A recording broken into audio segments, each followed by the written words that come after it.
Xitoy Tashqi ishlar ministrligining bayonotchisi Rossiyaning Ukrainadagi harakatini ishg'ol deb atashning bir taraflamalik bo'ladiganligini aytdi.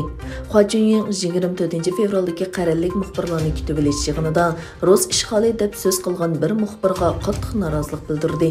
Bayonotchi ishg'ol deyish orqali g'arb taratqullarining usulini qo'llamayapsiz deb muxbirga noroziligini bildirdi va biz eng yangi vaziyatni yaqindan kuzatyapmiz.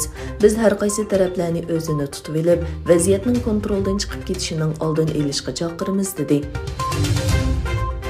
Rossiyaning Ukrainaga tajovuz qilishi sababli 3-oydagi Yevropa qarorlik mal to'xtamida tabiiy gazning bahosi 42% o'sdi.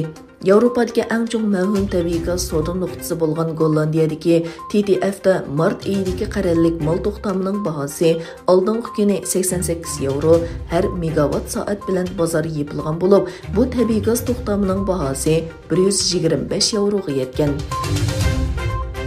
Rossiya Donbassda alohida harakat qo'zg'agan kuni Xitoy urush aeroplanlari yana bir qatam Tayvan havo sohasiga kirdi. Tayvan davlat mudofaa ministrligi Xitoyning 9 urush aeroplanining havo mudofaa farqlantirish rayoniga kirganligini e'lon qildi.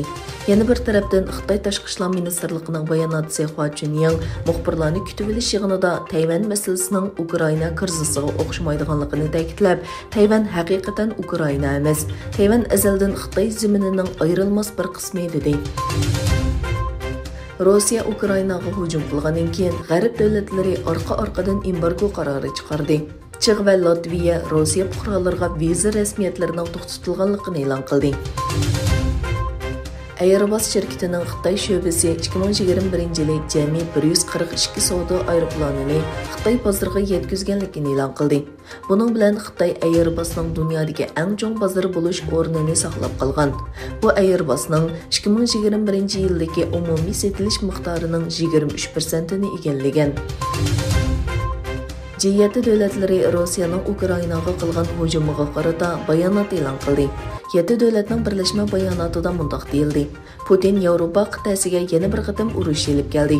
U o'zini tarixning xato tarafiga qo'ydi.